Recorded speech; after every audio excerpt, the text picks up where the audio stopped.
The Truth Hurts, Part 6, a Miraculous Ladybug Fanfiction.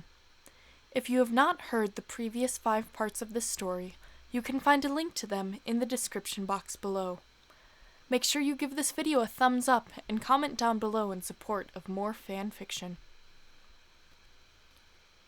It had been so long since Adrien had a day off that he didn't know what to do with himself. Natalie's only requirement was that he needed to leave the house so his father wouldn't find out she was helping him play hooky. But where would he go? The park was out of the question, as he didn't want to run into his classmates, and so was downtown by his father's office on the off chance someone from the studio would see him. Natalie was going to stay with him the entire day as a driver and guardian, so he couldn't go on some escapade as Cat Noir, but he looked forward to taking the day to enjoy Paris. "Maybe a coffee shop?" he said out loud. Adrien was alone in his room again. Plag had gone off to sneak a bite when the chef wasn't looking, and Natalie was alerting the driver of the change. It had been a while since he took the time to enjoy the small moments, and the best place to do so would be in a bookstore with a warm drink as the morning brew flavored the air. "Are you ready? Where are we going?" Natalie asked, poking her head in. "How about that bookstore a few blocks from Notre Dame?"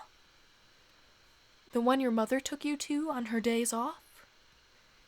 "That's the one." "Okay. And Adrien?" "Yes." "Put some pants on." Adrien blushed as he scooted out of bed. It wasn't the first time he had hung out in front of her in only boxers and a t-shirt, but he was getting a little too old to do that. Quickly sliding on his jeans, Adrien grabbed his backpack, shoved his laptop inside, and ran to get Plag before the little Kwame got caught. He was determined to make today a good day.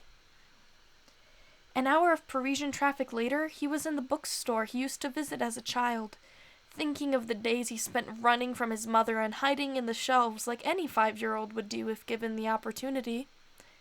Some light bebop echoed through the store as he wandered from section to section, unsure of what he was looking for, but knowing he'd find it.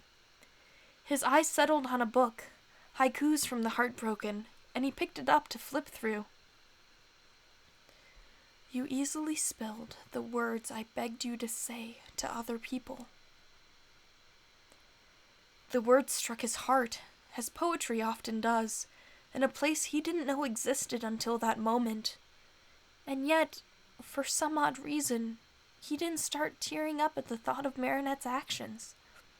It hurt just as much as before, but it was different. The words validated him somehow. Adrien had never been one for poetry, but he found himself sitting down with the book, scouring its pages for something that would help him breathe. Natalie sent a drink over to his table and disappeared, leaving him to assign too much meaning to words written by someone who would never meet him. He stumbled through the pages, each verse feeding a melancholic sense of nostalgia as the text portrayed emotions he wanted and feared experiencing. He would find it in here, right? He would find a verse that would make him feel better, a verse to ease his pain. That's what poetry is for, isn't it? Validation? Raw emotion? My eyes always searched, unaware of who you are, the girl I love. His breath caught at the next verse. This was it. This was him. And this is how he would tell Marinette. "Excuse me," Adrien said, walking up to the counter and pulling out his wallet. "I'd like 3 copies of this." "Are you part of a book club or something?"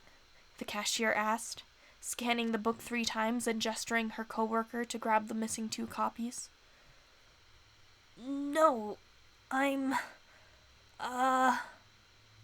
it's for..." "A girl?" Well, kind of. A boy, then? No, a friend. Good luck, honey. She handed him the bag of books and gestured the next customer forward. Thanks. I'll need it, he smiled, quickly waving goodbye before wandering off to find Natalie.